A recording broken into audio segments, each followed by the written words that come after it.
प्रिय विद्यार्थियों नमस्ते। आपका आपके अपने YouTube चैनल में हार्दिक स्वागत अभिनंदन। मैं हूं डॉक्टर सत्य मुदिता स्नेही, असिस्टेंट प्रोफेसर संस्कृत। हम महाकवि कालिदास विरचित अभिज्ञान शाकुंतलम के द्वितीय अंक का अध्ययन कर रहे हैं और आज के वीडियो में यह अंक समाप्त हो जाएगा। अब तक हमने पढ़ा कि जो राजा हैं वह शकुंतला से मिलने के लिए पुनः आश्रम जाना चाहते हैं, परंतु उन्हें कोई कारण प्रतीत नहीं हो रहा जिससे वो जा पाए। तो विदूषक से वह पूछते हैं। विदूषक उन्हें बताता है कि आप जो हैं वो कर का छठा अंश लेने के लिए वहाँ जा सकते हैं। तो राजा उसको कहता है कि मूर्ख, इनके द्वारा जो भी दिया जाता है वो एक अलग ही तरह का इनका योगदान है, जो कि सामान्य अन्न धन जो हमें देते हैं, सामान्य वर्ण के जो लोग हैं उनकी अपेक्षा कहीं ज़्यादा ये अक्षय धन है जो हमारे साथ हमेशा रहता है। इस जन्म में भी और अगले जन्म में भी हमारे साथ रहेगा। अक्षय है, वो कभी समाप्त नहीं होगा। तो इस तरह की मूर्खता भरी बातें मत करो, इनसे टैक्स हम नहीं ले सकते हैं। ये तो हमें अलग ही प्रकार का अपनी तपस्या का फल देते हैं। और इस प्रकार से वह सोच ही रहा होता है कि कैसे जाया जाए आश्रम में। तो उसी समय दो ऋषि कुमार उपस्थित होते हैं और राजा की प्रशंसा करते हुए वह अपना निवेदन करते हैं कि राजा को आश्रम में कुछ रात्रि के लिए रुकना चाहिए ताकि जो राक्षस वहाँ पर हैं वह शांत हो सकें, क्योंकि कर्म मुनि वहाँ पर नहीं है। तो कर्म मुनि की अनुपस्थिति में राक्षस वहाँ पर उत्पात मचाए हुए हैं। तो इस प्रकार से यहाँ पर दो ऋषि कुमार जो राजा के लिए प्रस्ताव लाते हैं वो एक तरह से राजा के लिए तो बहुत ही अच्छा होता है कि उन्होंने तो ये सोच ही रहे थे कि किस तरह से जाया जाए आश्रम में, और उन्हें ये अच्छा एक स्वयं मुनियों के द्वारा ही निमंत्रण आ गया है, उन्हें बुला लिया गया है और वह जाने के लिए तैयारी करते हैं। तो यहाँ पर जो दो ऋषि कुमार हैं वह प्रवेश करके और इसी तरह से राजा का जयगान करते हुए कहते हैं। और अब जो कहते हैं वो हमने जैसे कल देखा था उसके आगे आज हम देखेंगे। तो उनमें से दो ऋषि कुमारों में से एक बोलता है, क्या बोलता है देखिए, संस्कृत यहाँ पर कोटेशन आपको दिख रही है उसका संवाद संस्कृत में। अहो दीप्तिमतो अपि विश्वसनीयता अस्य वपुषः। अहो, कांतिमान होने पर, तेजस्वी होने पर भी इनका शरीर जो है वो विश्वसनीय है, यानी विश्वास को उत्पन्न कर रहा है, यानी बहुत ही तेजस्वी है इनका शरीर। और इनको देखते एक विश्वास उत्पन्न होता है कि ये राजा हैं और ये रक्षा करने में समर्थ हैं।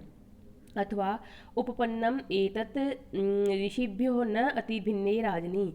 अथवा उपपन्नम एतत् उपपन्नम, यह ठीक ही है कि ऋषिभ्य ऋषियों से न अति भिन्ने राजनी, राजा जो है ऋषियों से अत्यधिक भिन्न नहीं है, यानी कि राजा में और ऋषियों में बहुत अधिक भिन्नता नहीं है, ऋषियों से बहुत अधिक साम्य ही है।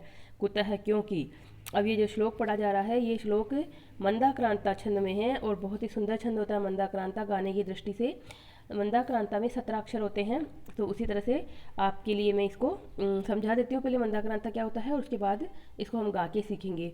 तो मंदाक्रांता जलधि सड़ गई मभु नतौ तात गुरुचेद, ये लक्षण है। अर्थात मंदाक्रांता होता है जब 4, 6 और 7 पर यति होती है और मगण, भगण, नगण, तगण, फिर से तगण और लास्ट में 2 गुरु होते हैं। इस प्रकार से कुल 17 अक्षर होते हैं। तो मंदाक्रांता छंद में 4, 6 और 7 पे यति होती है। तो देखिए हम इसको गाते हैं और गाने के माध्यम से आप इसको सीखेंगे। तो ये परीक्षा के लिए भी उपयोगी है। तो आपको ध्यान रहेगा एकदम से दिमाग में, जब राग गूंजती है तो हमें वो श्लोक अच्छे से याद हो जाता है। तो देखिए मंदाक्रांता छंद में जैसा कि इसका पहला अक्षर ही क्या है, अध्याक्रांता, तो आपको याद भी रह जाएगा कि इसमें मंदाक्रांता छंद है, क्योंकि अध्याक्रांता मंदाक्रांता एक जैसा ही शब्द लग रहा है ये। तो देखिए इसको 4, 6 और 7 पे यति हमें करनी है। तो अध्याक्रांता वसतिरमुनाप्याश्रमे सर्वभोगे रक्षायोगादयमपि तपः प्रत्यहं सञ्चिनोति। अस्यापि ध्याम स्पृशति वसिनश्चारणद्वन्द्वगीत पुण्यः शब्दो मुनिरिति मुहुः केवलं राजपूर्व, केवलं राजपूर्व। तो देखिए मंदाक्रांता छंद में बहुत ही सुंदर राग होती है। तो अब यहाँ पर हम इसको देखते हैं, प्रत्येक लाइन के हिसाब से हम इसका अर्थ करते हैं। तो यहाँ पर क्या है कि अध्याक्रांता वसति अमुना अपि आश्रमे सर्वभोग्ये, इस राजा ने अमुना यानी इस राजा के द्वारा भी सर्वभोग्य आश्रमे, सभी के द्वारा भोगे जाने योग्य आश्रम में वसति अध्याक्रांता, वसति बना ली गई है, यानी कि आश्रय ग्रहण कर लिया गया है, यानी आश्रम इन्हें निवास कर रहा है। यानी कि यह जो राजा है वह भी सभी के द्वारा भोगने योग्य आश्रम में निवास कर रहा है, सभी के द्वारा भोगने योग्य। अर्थात यहाँ पर इस श्लोक के पूरे 2 अर्थ निकलेंगे, इसलिए इसमें श्लेष अलंकार तो रहेगा ही, परंतु यहाँ सर्वभोग्य शब्द का अर्थ देखिए अभी सभी के द्वारा भोगने योग्य जो होता है, गृहस्थ आश्रम को सभी के द्वारा भोगने योग्य बताया जाता है, क्योंकि इसमें जो ब्रह्मचर्य आश्रम और जो गृहस्थ के भी दूसरे लोग और वानप्रस्थ और सन्यासी सभी इससे इसके ऊपर निर्भर होते हैं, इससे एक तरह से भिक्षा वगैरह के माध्यम से जीवन यापन करते हैं अपना। तो कहा गया है, मनुस्मृति में भी कहा गया है, यथा वायुम समाश्रित्य वर्तन्ते सर्वजंतवः ततः गृहम आश्रित्य वर्तन्ते सर्व आश्रमा। जिस प्रकार से वायु पर आश्रित होकर सभी जंतु जीवित रहते हैं, उसी प्रकार से गृहस्थ पर आश्रम रहकर सभी आश्रम अपना जीवन धारण करते हैं। तो इस प्रकार से गृहस्थ आश्रम बहुत महत्वपूर्ण आश्रम है सभी आश्रमों में। तो यहाँ पर सभी के द्वारा भोगने योग्य आश्रम अर्थात गृहस्थ आश्रम में यह मुनि है, अर्थात तब ये जो राजा है वो गृहस्थ आश्रम का एक तरह से वासी है। और इसका दूसरा शब्द निकलेगा सर्वभोग्य आश्रम में, यानी तपस्वी जन। ये जो है इस आश्रम की तपस्वी जन है वो सभी के द्वारा, यानी सभी विद्यार्थियों के द्वारा, सभी, क्योंकि आश्रम सभी के लिए एक कॉमन स्थान होता है, कोई भी आश्रम में शरण ले सकता है, आश्रम में रुक सकता है सॉरी। तो यहाँ पर सर्वभोग्य यानी सभी के द्वारा भोगने योग्य, सभी विद्यार्थियों के द्वारा, सभी जनता के द्वारा भोगने योग्य जो तपोवन है उसमें आश्रय लेते हैं ये तपोवन वासी लोग। रक्षा योगात अयमपि तपः प्रत्यहम संचिनोति।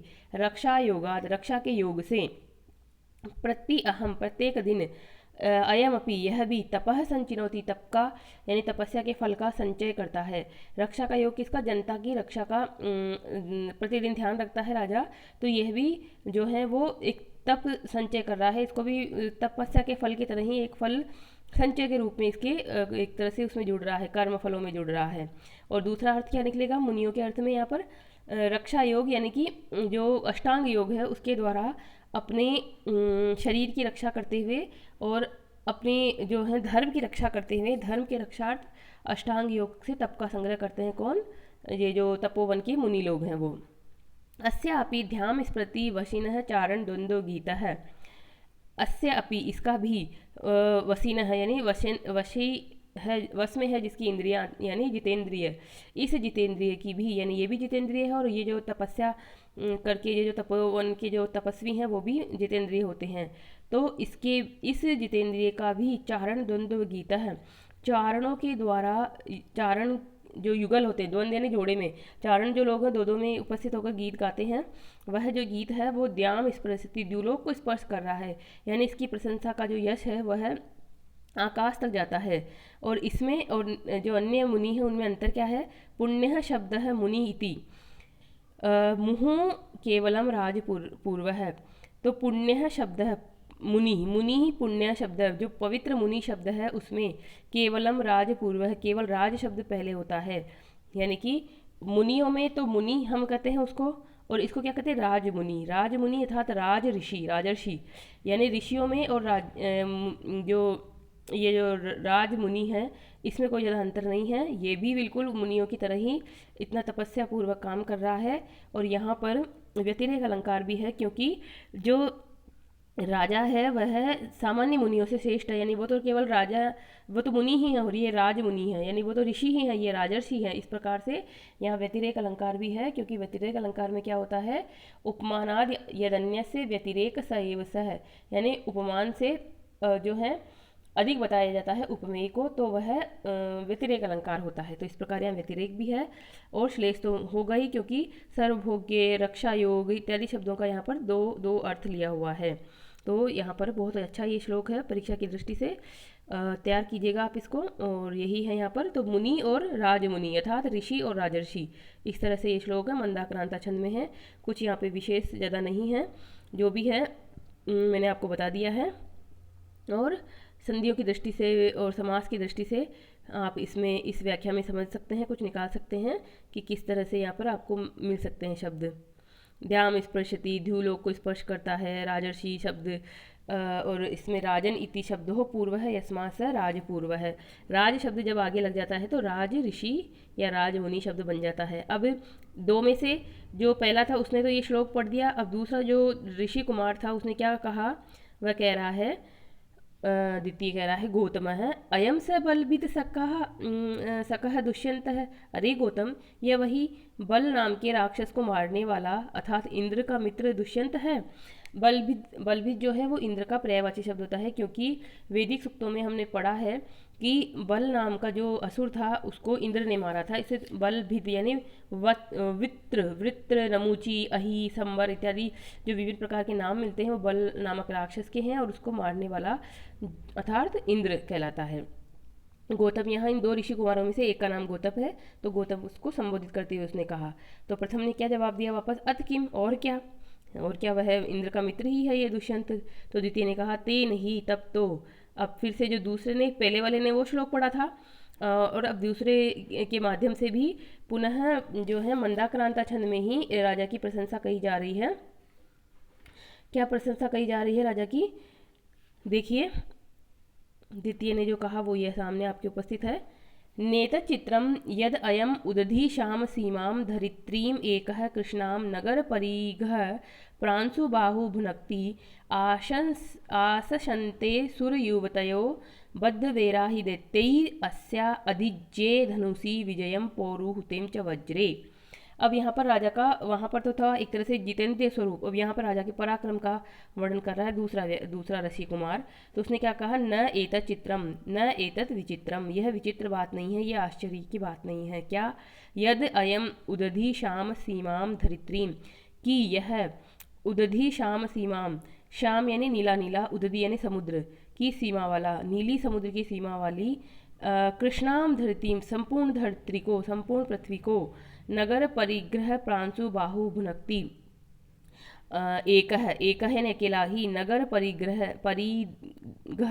नगर की परिघा मतलब होता है, परिघ मतलब अर्गला, नगर का जो एक बड़ा सा द्वार होता है, उस द्वार को बंद करने के लिए उसके पीछे एक लकड़ी जैसा लगाया जाता है पदार्थ, लकड़ी का एक तरह से हत्था होता है, उसको कहते हैं अर्गला। तो नगर की अर्गला के समान प्रांशु बाहु विशाल भुजाओं वाला भुनक्ति यानी रक्षा करता है, यानी ये अकेला ही इस नगर की अर्गला के समान जो हमारा पृथ्वी है, संपूर्ण पृथ्वी, समुद्र पर्यंत सीमा वाली जो पृथ्वी है उसकी रक्षा करता है। यानी कि जैसे यहाँ पे मानव शब्द करके लुप्त उपमा अलंकार भी आएगा, क्योंकि मानव करके यहाँ पे बताया गया कि जैसे एक अर्गला, वो जो दीवार, वो जो किले के दरवाजे पर जो अर्गला लगी होती है वही मात्र रक्षक होती है। अगर वो अर्गला टूट जाती है तो शत्रु जो है वो दरवाजे को तोड़कर अंदर आ सकता है, दरवाजे को खोल लेगा। तो वो जितनी मजबूत रखी जाती है उतना ही आपका किला मजबूत रहता है, शत्रु उस पर प्रवेश नहीं कर पाता। तो उसी प्रकार से यहाँ पर राजा जो है उस अर्गला के समान है और विशाल भुजाओं के द्वारा इस पृथ्वी की रक्षा करता है। भुनक्ति शब्द जो है इसमें भुज धातु है, रक्षा अर्थ में परस्मै पदी है, और भुज रक्षण धातु है, यानी कि रक्षा करता है। अब आगे देखिए अगली लाइन में क्या कहा जा रहा है, आशंसते सुरयुवतयः बद्धवेरा हि दैत्यैः, दैत्ययी बद्धवेरा, दैत्यों के साथ जिसका वैर हो गया है, वैर बंधा हुआ है, ऐसी सुर युवतियाँ, देवताओं की पत्नियाँ, देवताओं की नारियाँ, सुर यानी देवता, युवतियाँ यानी नारियाँ, आशंसते यानी आशा करती है। किस बात की आशा करती है, विजयम, विजय की आशा करती है। किस पर, अधिज्य धनुषी च पौरुहुते वज्रे, अधिज्य धनुषी यानी कि जहाँ चढ़े हुए, प्रत्यंचा चढ़े हुए धनुष पर, और पौरुहुते वज्रे, पौरुहुते यानी इंद्र के वज्रे यानी वज्र पर, या तो इंद्र का वज्र उन्हें रक्षा करवा सकता है, विजय दिलवा सकता है दैत्यों से, या फिर ये जो ये दुष्यंत है उसका धनुष, प्रत्यंता चढ़ा हुआ धनुष ही विजय दिलवा सकता है। इस प्रकार जो देवताओं की जो सुंदरियां हैं, जो अप्सराएं हैं, वो इन दोनों पर ही विश्वास करती हैं। अर्थात यहाँ पर ये बात भी सूचित हो रही है कि अंत में जो 7वें अंक में जाकर हमें पता चलता है कि राजा जो है वो इंद्र का मित्र है, और इंद्र ने उसे देव और दानवों के जो युद्ध में दानवों पर विजय प्राप्त करने के लिए बुलाया है। तो यहाँ पर ये बात भी हमें पता चल जाता है यहाँ पर, और राजा की वीरता का यहाँ पता चलता है।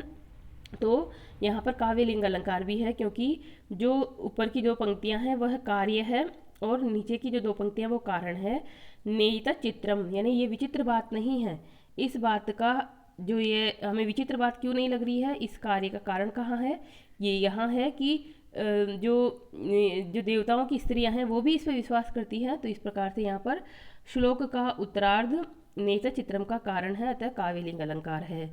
अब और देख लीजिए, एक अलंकार और है यहाँ पर, दीपक अलंकार है। दीपक अलंकार में क्या होता है, प्रस्तुत और अप्रस्तुत का एक धर्म के साथ संबंध होता है, अर्थात अप्रस्तुत प्रस्तुतयोर एक धर्माभिसंबंधो दीपकम। विश्वनाथ ने साहित्य दर्पण में कहा है, अप्रस्तुत प्रस्तुतयोर दीपकंतु निगद्यते।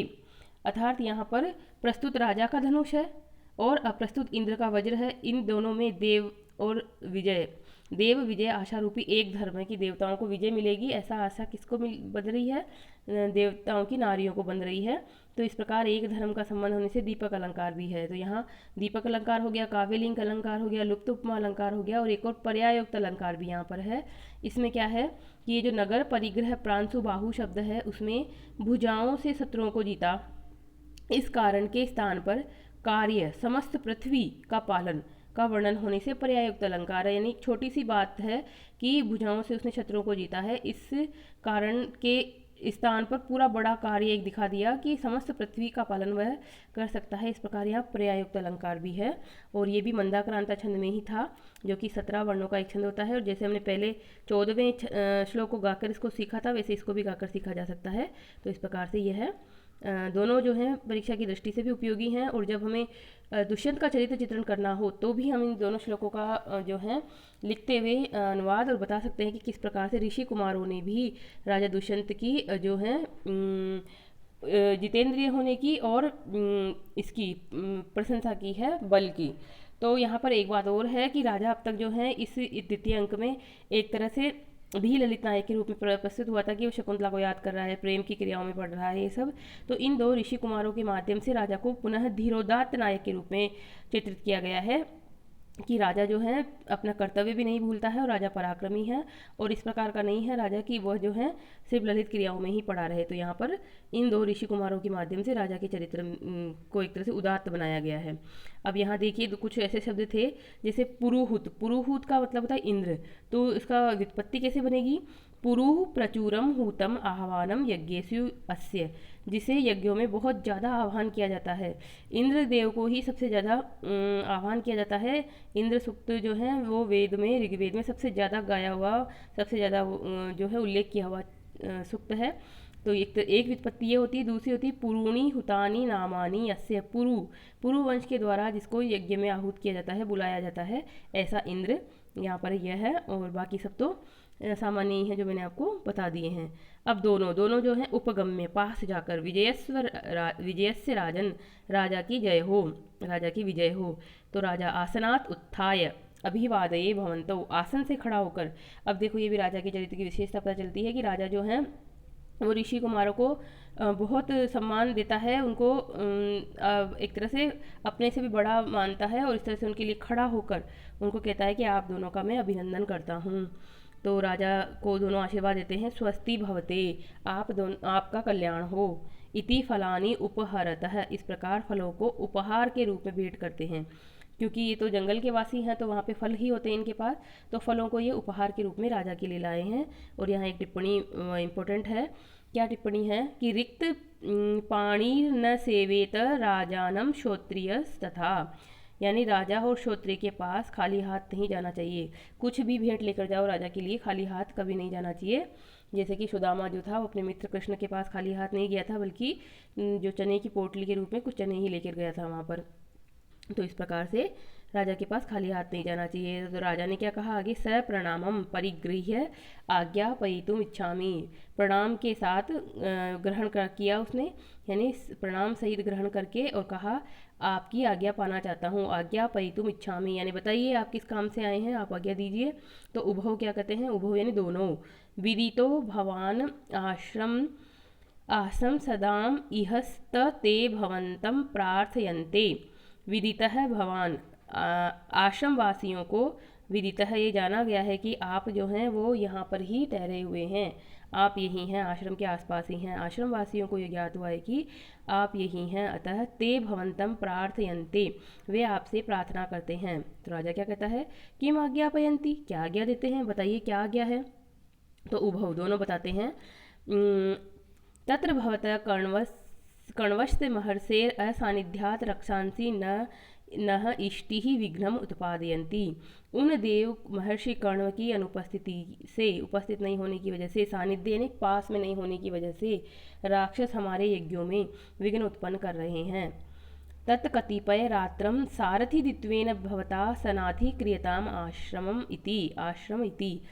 तो कुछ रात्रि तक सारथी के साथ, सारथी द्वितीय यानी पहले तो आप होंगे और सेकंड जो है सारथी होगा, तो सारथी सहित आप हमारे आश्रम को सनाथ करें, यानी कि आप हमारे आश्रम के स्वामी बने, जो है ध्यान रखें। क्योंकि यहाँ पर कहना ही चाह रहे हैं कि कण्व ऋषि जब वहाँ होते थे तो उनका तप का प्रभाव इतना होता था कि कोई भी जो राक्षस थे वो हमारी तपोवन की सीमा में प्रवेश नहीं कर पाते थे। परंतु कण्व मुनि अभी वहाँ नहीं हैं, तो वो हमारे यज्ञ वगैरह में व्यवधान डाल रहे हैं, तो आप वहाँ चल के हमें जो है रक्षा प्रदान करें, हमें अभयदान दें। तो राजा क्या कहता है आगे, अनुग्रहीतो अस्मि, अनुग्रहित हूँ मैं, बहुत ही आपकी से अनुग्रहित हूँ। विदूषक अपवार्य, एष इदानीम अनुकूला ते प्रार्थना। अपवार्य मतलब अपवारित एक होता है जो नाट्यों में जो है इस तरह का एक होता है, जैसे हम जनांतिक या फिर नेपथ्य सब पढ़ते हैं, वैसे अपवार्य यानी कि थोड़ा अपवारित करके थोड़ा साइड में लेकर क्या कहा उसने, एष इदानीम अनुकूल ते अभ्यर्थना। अरे ये अभ्यर्थना तो, यह प्रार्थना तो आपके अनुकूल ही है, क्योंकि आप जाना चाहते थे, आपको कोई बहाना चाहिए था कि ये आश्रम में पुनः कैसे जाया जाए, और ये तो बहुत ही हो गया, आपको तो जो है सोने पे सुहागा हो गया, एक तरह से आप जाना चाहते थे और आपको ये खुद ही बुला रहे हैं। तो इस प्रकार राजा को कहा विदूषक ने। तो राजा को भी थोड़ा अच्छा लगा और मुस्कुराया हुआ, स्मितम कृत्वा, मुस्कान के साथ। रेवतक मद वचनात् उच्यताम सारथी स बाणासन रथम उपस्थापय इति। हे रेवतक, रेवतक कौन है, द्वारपाल, द्वारपाल को बुलाया उसने और कहा, हे रेवतक, मेरे वचनों से यानी मेरी ओर से सारथी को स बाणासन, बाणासन यानी धनुष के साथ, बाणासन बाण जिससे फेंके जाते हैं अर्थात धनुष, धनुष के साथ रथ को उपस्थित करने के लिए मेरी तरफ से सारथी को कहो, यानी कि सारथी वहाँ पर आए, धनुष और बाण लेकर आए और साथ में रथ भी लेकर आए। तो दोवारिक यद आज्ञापयति देव, जैसा देव आज्ञा देते हैं, इति निष्क्रांत, इस प्रकार से निकल जाता है। दोवारिक आगे, जैसा कि राजा ने आज्ञा दी वैसा ही गया वो और उसको लेकर आता है। तो दोवारिक जैसी महाराज की आज्ञा और दोवारिक का प्रस्थान हो जाता है। अब उभौ, दोनों सहर्षम, प्रसन्नता के साथ, क्योंकि राजा ने बिल्कुल उनका प्रस्ताव तुरंत स्वीकार कर लिया और तुरंत ही वह जो है कह रहा है कि रथ लाओ मेरा और मेरा धनुष बाण लाओ, मैं चलता हूँ। तो इस बात से बहुत प्रसन्न हुए दोनों के दोनों ही ऋषि कुमार, और उन्होंने क्या एक श्लोक उसकी प्रशंसा में फिर से पढ़ा, राजा की प्रशंसा में। तो देखिए श्लोक है, उभौ सहर्षम, प्रसन्नता के साथ, अनुकारिणी पूर्वेशाम युक्त रूपम इदम त्वयि आपन्ना भय सत्रेषु दीक्षिता खलु पौरवा। यह जो है अनुष्टुप छंद में बहुत छोटा सा ही श्लोक है। क्या कहा जा रहा है इन दोनों के द्वारा, अनुकारिणी पूर्वेशाम, पूर्वेशाम अनुकारिणी, पूर्वजों का अनुकरण करने वाले, त्वयि तुम्हारे द्वारा, इदम युक्त रूपम, यह अनुरूप ही है, यानी पूर्वजों का अनुकरण करने वाले तुम्हारे विषय में यह बात ठीक ही है, यह आपने ठीक ही कार्य किया है। आपन्न भय आपन्न अभय निकलेगा, निकलेगा की मात्रा भी होगी, आपन्ना शब्द है यहाँ पर, आपन्ना तो आपन्न प्लस अभय, सवर्ण दिक संधि हो जाएगी। आपन्न भय सत्रेषु दीक्षिता खलु पौरवा, खलु निश्चित रूप से, पौरवा यानी पूर्ववंशी राजा जो हैं वो आपन्न भय अभय सत्रेषु, आपन्न यानी आपत्ति में पड़े हुए को अभय दान देने के लिए, सत्रेषु यानी यज्ञों में, अभय दान रूपी यज्ञों में दीक्षिता दीक्षित होते हैं।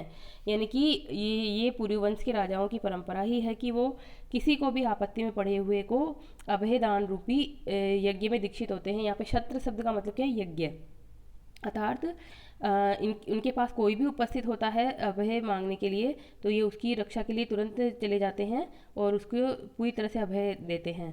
तो आपने जो है ठीक ही किया, इस तरह से हमारा जो है हमारी रक्षा का प्रस्ताव स्वीकार किया। तो यहाँ पर श्लोक जो है कौन सा है, ये अनुष्टुप छंद में है। और अलंकार देख लीजिए, यहाँ पर अलंकार कौन कौन से हैं, तो काव्यलिंग अलंकार और अर्थांतरन्यास दो प्रकार के यहाँ अलंकार हैं। काव्यलिंग अलंकार कैसे हैं यहाँ पर, क्योंकि जो प्रथम लाइन है वह है कार्य और दूसरी लाइन है कारण। कारण कैसे कि आप जो हैं वो पूरा पुरुवंश ही जो है वो अभयदान के यज्ञों में जो है दीक्षित होता है, और आपने भी ऐसा ही किया, कार्य यहाँ पर उपस्थित हुआ कि आपने भी ऐसा ही किया, तो यहाँ पर उत्तरार्ध और पूर्वार्ध का कारण है, अतः काव्यलिंग अलंकार है। और अर्थांतरन्यास कैसे है, अर्थांतरन्यास में है यहाँ पर कि जो नीचे वाली पंक्ति है वो सामान्य कथन है क्योंकि सभी पौरवों के लिए यहाँ पर ये आई है, और ऊपर वाली पंक्ति विशेष कथन है जो कि दुष्यंत के बारे में आई है। तो यहाँ पर उत्तरार्ध में विशेष के द्वारा सामान्य अर्थ का समर्थन होने से अर्थांतरन्यास है, अर्थात विशेष के द्वारा दुष्यंत के वाक्य के द्वारा पूरा पुरुवंश का समर्थन कर दिया यहाँ पर, इसलिए यहाँ अर्थांतरन्यास अलंकार है। तो ये भी बहुत अच्छा श्लोक है और परीक्षा की दृष्टि से भी उपयोगी है। तो अब ये सत्र याग क्या होता है, देखिए सत्र याग न्यूनतम 12 दिन का होता है, और सत्र शब्द से राजा के आश्रम में रुकने की न्यूनतम समय सीमा की भी व्यंजना हो गई, यानी न्यूनतम 12 दिनों तक वो वहाँ रहेगा और इनको अभयदान देगा, इस प्रकार से भी हमें यहाँ पता चलता है। तो राजा क्या करता है आगे, स प्रणामम गच्छतम पुरो भवन्तौ अहम अपि अनुपदम आगत एव। प्रणाम करते हुए उनको कहा कि आप लोग आगे चलें, आप दोनों आगे चलिए, मैं भी आपके पीछे पीछे, अनुपदम यानी आपके पदों पर ही चलता हुआ, यानी आपके पीछे पीछे आ ही रहा हूँ, पहुँच ही रहा हूँ। तो उभौ दोनों ने कहा विजयस्व, विजयी हो, इति निष्क्रांतो, इस प्रकार दोनों निकल जाते हैं। माढ़व्य को राजा क्या कहता है, राजा माढ़व्य अपि अस्ति शकुंतला दर्शने कुतूहलम।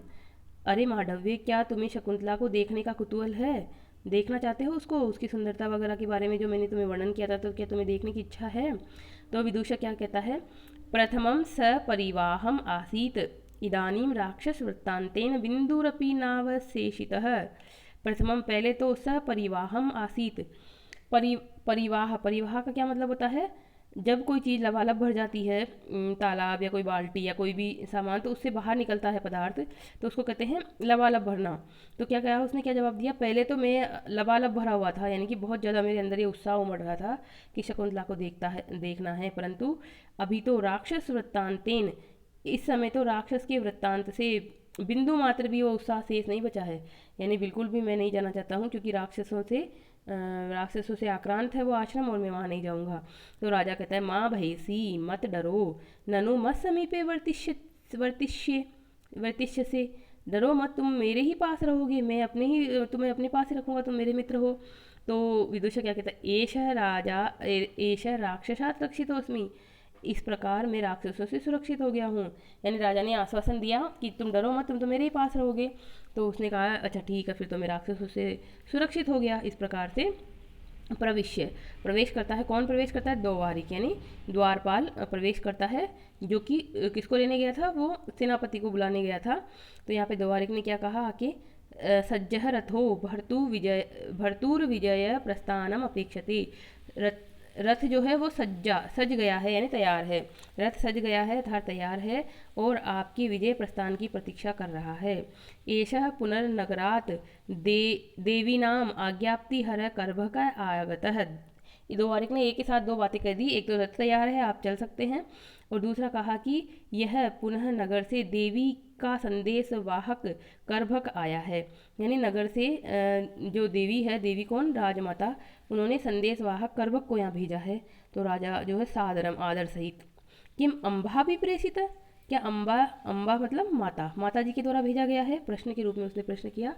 तो द्वारिक कहता है अथ किम, और क्या, राजा ननु प्रवेश्यताम, तो निश्चित रूप से उसे प्रवेश करवाइए। इस प्रकार तथा द्वारिक ने वैसा ही किया, यानी इति निष्क्रम्य कर्भकेण सह प्रविश्य है, एषः भर्ता उपसर्प है। इस प्रकार करके बाहर निकला और कर्भक को लेकर साथ में पुनः प्रवेश किया उसने, और कर्भक की तरफ इशारा करते हुए कह रहा है, एषः भर्ता, यह स्वामी है, उपसर्प, इनके समीप जाओ। तो कर्भक जो है वो कहता है, जयतु भर्ता, स्वामी की जय हो। देव्या आज्ञापयति, देवी ने आज्ञा दी है कि आगामी चतुर्थ दिवसे प्रवर्त पारणों में उपवासो भविष्यति। देवी ने आज्ञा दी है कि, क्या आज्ञा दी है, वो उसको एजेटिव सुना रहा है देवी की आज्ञा को। आगामी चतुर्थ दिवसे, आज से आने वाले चतुर्थ दिन पर, में प्रवर्त पारणो उपवासो भविष्यति, मेरे उपवास का पारणा होगा, उद्यापन होगा। तो तत्र दीर्घायुषाः अवश्यम संभावनीया इति, तो वहाँ पर दीर्घायु आप यानी चिरंजीवी आप दुष्यंत अवश्य ही उपस्थित रहें। तो यहाँ पर क्या है, व्रत की पारणा उद्यापन होता है, जिसके निमित्त व्रत किया जाता है उसको वहाँ जरूर उपस्थित होना चाहिए। तो यहाँ पर देवी ने जो दुष्यंत है उसकी लंबी आयु के लिए और उसको पुत्र प्राप्ति हो, अर्थात उसको खुद को पोते का मुकुट देखने को मिले, क्योंकि राजा को भी संतान नहीं हुई है पुत्र के रूप में, तो इस प्रकार व्रत किया है उसकी माँ ने। तो वो चाहती है कि वहाँ पर वो उपस्थित रहे, तो वो उसके निमित्त जिसके निमित्त व्रत किया गया है वो उपस्थित रहे और उसके द्वारा किए जाने वाले क्रियाकलापों को वो संपन्न करे। तो इस प्रकार से उसने मैसेज भिजवाया, संदेश भिजवाया राजमाता ने जो है दुष्यंत के पास। अब जो है राजा जो है थोड़ा चिंतित हो रहा है, तो क्या कह रहा है वो, इतः तपस्वी कार्यम इतः गुरुजन आज्ञा, यहाँ पर जो है वो तपस्वी जनों का कार्य है कि उन्होंने मुझे रक्षा के लिए बताया है, और उधर जो है वो माता ने मुझे बुलाया है, तो क्या करूँ मैं, किधर जाऊँ किधर ना जाऊँ, कौन सा क्या दुविधा उत्पन्न हो जाती है उसके मन में। तो इस प्रकार से वह कहता है, द्वयम अपि अनतिक्रमणीयम किम अत्र प्रति विधेयम, दोनों का ही उल्लंघन नहीं किया जाना चाहिए, यहाँ पर क्या किया जाए, इस विषय में क्या उपाय है। तो विदुषा कहता है, त्रिशंकु इव अंतराले त्रिष्टः, त्रिशंकु के समान बीच में ही लटके रहो।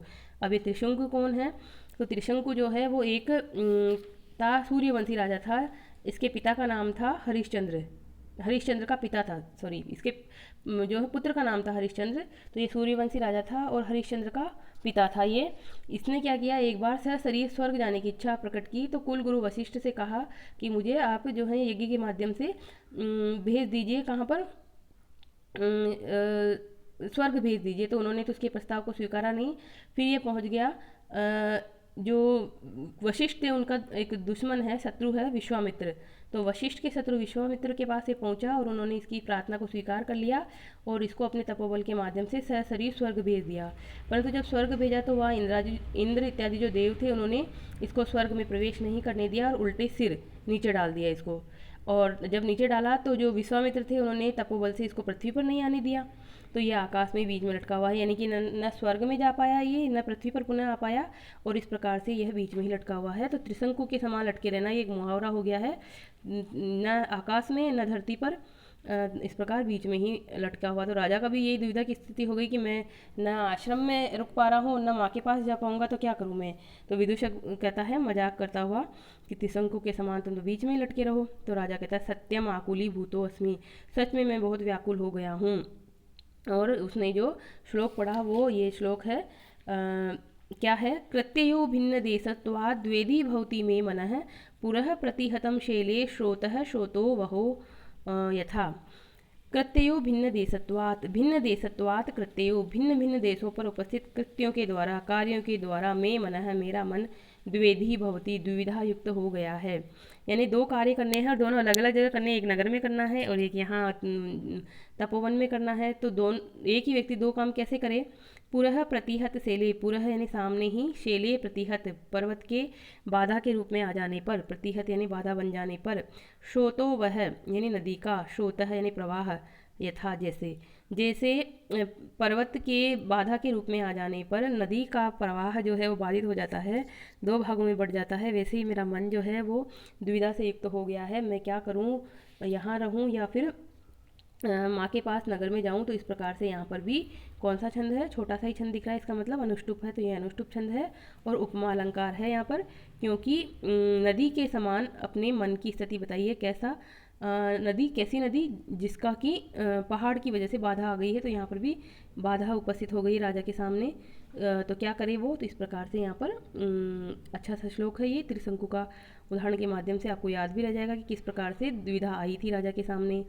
अब छंद मैंने बता दिया, छंद और अलंकार बहुत जरूरी है, ग्रामर व्याकरणात्मक टिप्पणी कुछ एक एक दो दो आप लिख सको तो अच्छा रहता है, लिख दिया करो, और नहीं लिख सको तो धीरे धीरे जो है सीखते सीखते सीख जाओगे।